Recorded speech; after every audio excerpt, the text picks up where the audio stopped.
हम तब तक लड़ेंगे जब तक हम जीत नहीं जाते, वरना मरेंगे कहीं। तो फिर कोई सूरत नहीं है आपको ये आंदोलन हरा दे, कोई सूरत नहीं है, दुनिया की कोई ताकत नहीं है। मोदी तो किस खेत की मूली है। जितनी बड़ी कुर्बानियां दोगे ना उतनी बड़ी ही जीत हो। करनाल जिले के आज हरियाणा में नंबर 1 पे करनाल जिला चल रहा है। सबसे ज्यादा सहयोग इस आंदोलन में करनाल जिले का है।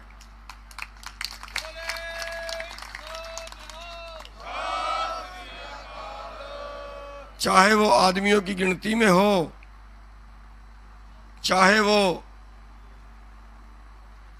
लंगरों की गिनती में, लंगरों की सेवा का हो, चाहे वो मुख्यमंत्री को उसी के जिले से भगाने का हो। और सबसे पहली कुर्बानी, सबसे पहली शहादत करनाल जिले के ही बाबा राम सिंह जी ने, जो बड़े पहुंचे हुए संत थे। यहीं पे बगल में उनकी गाड़ी खड़ी थी और वहां पे उन्होंने ये कहते हुए, सरकार को लानत पाते हुए कि मेरे से इन किसानों का दुख देखा नहीं जाता, इन किसानों की हालत देखी नहीं जाती, और यहीं पे उन्होंने अपने आप को गोली मार ली थी, शहीद हो गए थे।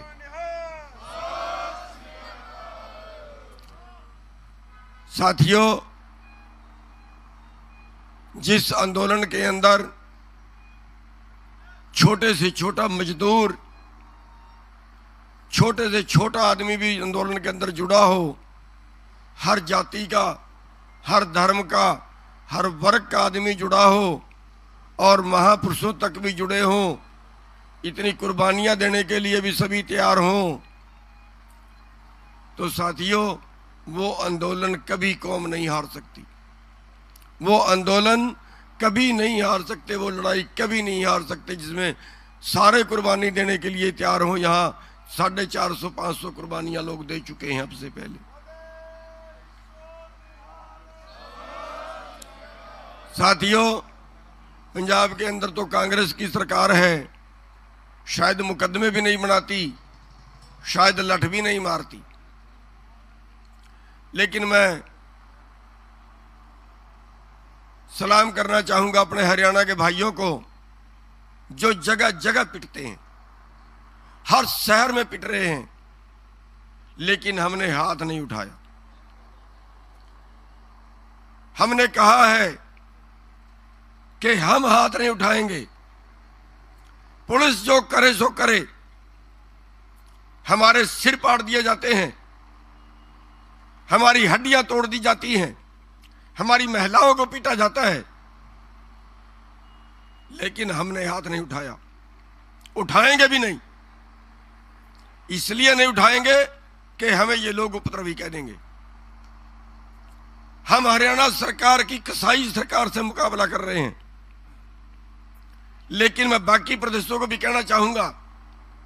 उत्तर प्रदेश में बीजेपी की सरकार है, उत्तराखंड में भी बीजेपी की सरकार है, हरियाणा में हमने बीजेपी के नाक में दम कर दिया है। हरियाणा के किसानों ने बिलों में घुसो दिया है इनको, कहीं प्रोग्राम नहीं कर सकते सारे हरियाणा में, कहीं प्रोग्राम नहीं कर सकते सारे हरियाणा में। जहां जाते हैं पहले रास्ता देखते हैं, कहीं किसान तो नहीं रास्ते में, पता चल जाए तो 10 मिनट के अंदर हम इनको घेर लेते हैं जाके। लेकिन ये काम यूपी और उत्तराखंड के किसानों को भी करना चाहिए, ये काम सारे देश के किसानों को करना चाहिए। हमारे जो दोषी हैं हमारे नीतिकार हैं, पुलिस से हमारा टकराव नहीं है।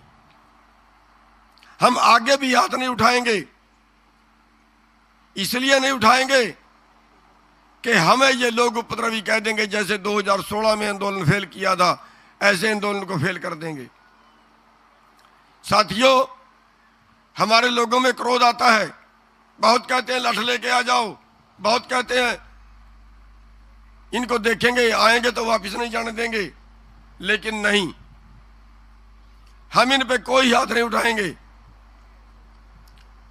क्यों? आंदोलन क्या है?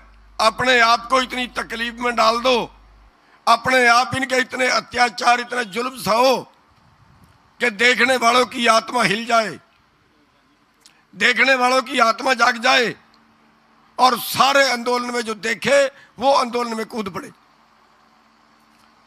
साथियों, कल हिसार के अंदर एक बड़ी रैली है।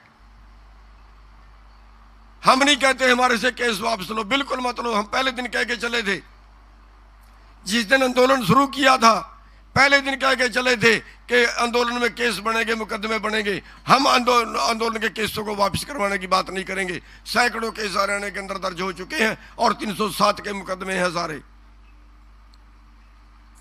हम केस वापसी की बात नहीं करेंगे। जो हमने गुनाह किया है हमारे ऊपर उन्होंने मुकदमा दर्ज किया, जो हमने गुनाह किया हमारे ऊपर मुकदमा दर्ज किया। लेकिन कल हमारी मांग रहेगी कि जो तुमने गलती की है वो तुम्हारे ऊपर मुकदमा दर्ज हो जाना चाहिए। उन्होंने बट्टे मारे हैं, बट्टे मारे हैं, सिर पाड़ दिए हैं। आपने फोटो देखी होगी हमारी बहनों की। बट्टे मारना किसी कानून में नहीं है, किसी कानून में बट्टे मारना नहीं है। उन्होंने बहुत सी गाड़ियां हमारी तोड़ डाली हैं। गाड़ियां तोड़ना किसी कानून में नहीं है। हमारी लेडीज प्रधान और हमारा एक भाई, उनको बुलाया, बात के लिए बुलाया और 10-12 पुलिस वाले पे डंडे मारने पे जुट गए। एक ही लड़के को कम से कम 100 लाठियां लगी हैं, कम से कम 100 एक लड़के को। हमारी जो प्रधान है स्टेट की 10, 15, 20 तो उसको भी लगी है। कोई लेडीज पुलिस नहीं थी। मुख्यमंत्री जा चुका है। मुख्यमंत्री जाने के बाद हमारे लोगों को पता नहीं था। हमारे लोग तो उसके जाने के 1 घंटा बाद पहुंचे हैं। तब वहां पुलिस क्या कर रही थी? केवल पीटने के लिए रुकी हुई थी। हमारे लोगों ने कहा कि अगर मुख्यमंत्री जा चुका है, 5 आदमी हमारे ले जाइए, एक बार दिखा दीजिए, हम यहीं से वापस चले जाएंगे। केवल पीटने के लिए पुलिस रुकी हुई थी। उसके बाद तो सारे नाके खोल देने चाहिए जब मुख्यमंत्री वहां है ही नहीं। हमारे ऊपर कोरोना का मुकदमा दर्ज किया गया, कोरोना का प्रोटोकॉल तोड़ने का। लेकिन हमारे पहले तो मुख्यमंत्री ने प्रोटोकॉल तोड़ा है। मुख्यमंत्री के ऊपर क्यों कोविड का मुकदमा दर्ज नहीं होता? साथियों, हमारी मांग है कि उनके ऊपर मुकदमा दर्ज हो, उस पुलिस के ऊपर मुकदमा दर्ज हो, उस प्रशासन के और उस मुख्यमंत्री के ऊपर मुकदमा दर्ज हो। हमारे ऊपर तो चाहे और 10 मुकदमे दर्ज कर ले, कोई बात नहीं है, कोई फर्क नहीं पड़ता। अगर कल उनके ऊपर मुकदमा दर्ज ना हुआ तो फिर साथियों अगली घोषणा वहीं पे की जाएगी, अगले आंदोलन की घोषणा वहीं पे की जाएगी। उनके ऊपर मुकदमा दर्ज होना चाहिए। हालांकि हम आंदोलन भटकना नहीं चाहते, हम आंदोलन को लीक से उतारना नहीं चाहते। हम 3 कानूनों के लिए लड़ रहे हैं, हम एमएसपी की गारंटी कानून के लिए लड़ रहे हैं। लेकिन ये नहीं चलेगा कि जहां देखते हैं वहां हमारे सिर पाड़ देंगे, जहां देखते हैं वहां ये खुद कानून तोड़ के हमें पीट देंगे, हमारा बहुत बुरा हाल कर देंगे। नहीं चलेगा। जो गुनाह करता है, हम गुनाह करते हैं, हमारे ऊपर मुकदमा दर्ज करिए। अगर पुलिस गलती करती है तो पुलिस के ऊपर मुकदमा दर्ज करिए। तो साथियों, मैं पंजाब वाले भाइयों से भी कहना चाहूंगा कि कल हिसार में पहुंचे, हम भी जाएंगे।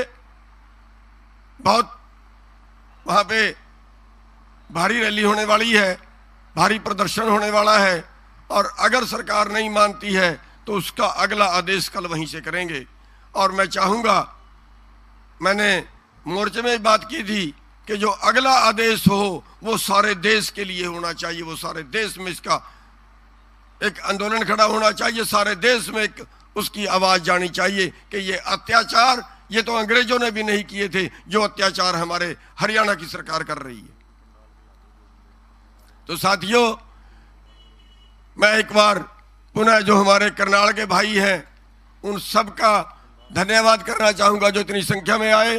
जो बाबा जी हमारे बीच में बैठे हैं इनका भी धन्यवाद करना चाहूंगा। ये बहुत दिनों से लंगरों की सेवा यहाँ पे कर रहे हैं और लोगों को जगाने की सेवा भी कर रहे हैं। और पहले दिन ही आंदोलन चलने से पहले बाबा जी बैठे हैं, ये हजूर साहब वाले, इन्होंने हमें बुलाया था और इन्होंने वहाँ पे मीटिंग करवाई थी और ये कहा था कि जहाँ से भी आप लेके चलोगे काफिला, हमारा लंगर की गाड़ी, लंगर उसी गाड़ी में बनेगा। बड़ी गाड़ी है, साथ के साथ बरताएंगे, वो लंगर की गाड़ी साथ साथ चलेगी। और पहले दिन से ही हमने हमारे साथ में ये कंधे से कंधा मिला के काम कर रहे हैं, इस आंदोलन में पूरा सहयोग कर रहे हैं। अति धन्यवाद दी है। साथियों, बस हम ये बेनती करेंगे कि ये आंदोलन, इसमें कितनी तकलीफें आए, इसमें कितने सिर फूटे, इसमें कितनी शहीदियां दें, कितनी कुर्बानियां देनी पड़े, लेकिन ये आंदोलन हम तब तक लड़ेंगे जब तक हम जीत नहीं जाते। साथियों, एक कहावत बताता हूं।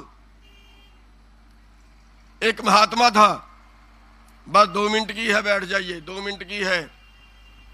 एक महात्मा था, जब वो नाचता था तो बारिश होती थी।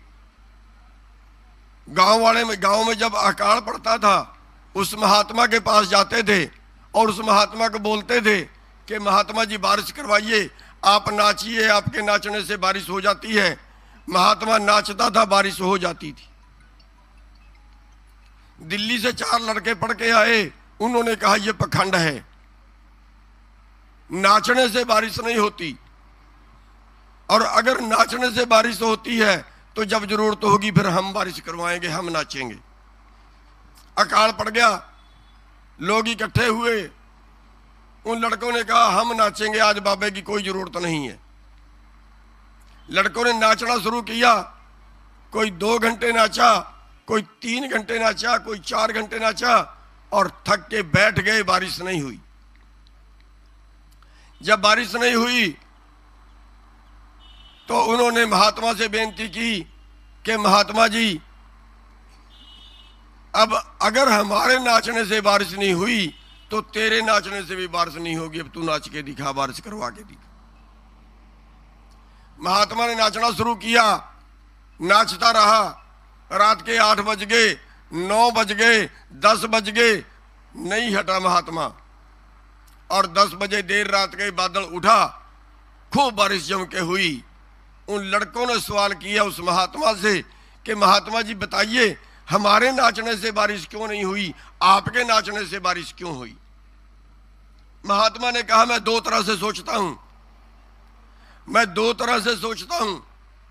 एक, मैं ये सोचता हूं कि जब मैं नाचूंगा, उस मालिक का, उस परवरदिगार का ध्यान करके नाचूंगा, वो मालिक जरूर रहमत करेगा, वो मालिक जरूर दया करेगा, वो मालिक जरूर बरसात करवाएगा।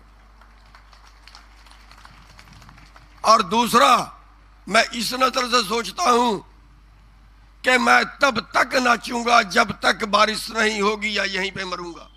बस अब आपने ये सोच के लड़ना है कि हम तब तक लड़ेंगे जब तक हम जीत नहीं जाते, वरना मरेंगे कहीं।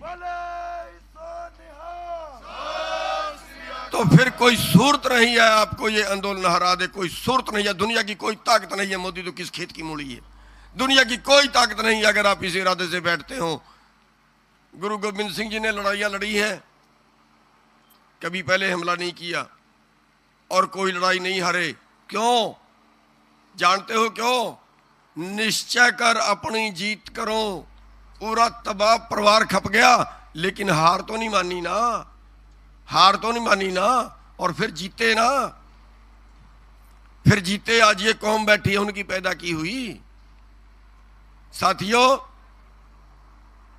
जितनी बड़ी कुर्बानियां दोगे ना, उतनी बड़ी ही जीत होगी। तो बस मैं एक बार पुनः सभी किसान भाइयों को धन्यवाद करना चाहूंगा, जो इतनी बड़ी संख्या में करनाल से आए और जो कितने दिन से 6 महीने से यहां पे बैठे हुए हैं। आप सभी का बहुत बहुत धन्यवाद। वाहिगुरु जी का खालसा, वाहिगुरु जी की फतेह। सभी किसान साथियों से मेरी प्रार्थना है, आप सारे साथी अपने हरियाणा के उसमें शिविर में चले, वहां बाबा जी को बोल लेंगे, आप सबको चाय पानी पिलाएंगे। और एक बात भाई सारे किसान एक सुन लो, आप ट्रेलिया में बैठे रहा, हाजिरी नहीं लगती अपनी, गिनती की हाजिरी लगती है पंडाल में आने से। सारे के साथी जो ट्रेलियों में बैठे हैं पंडाल में, किसान संयुक्त मोर्चा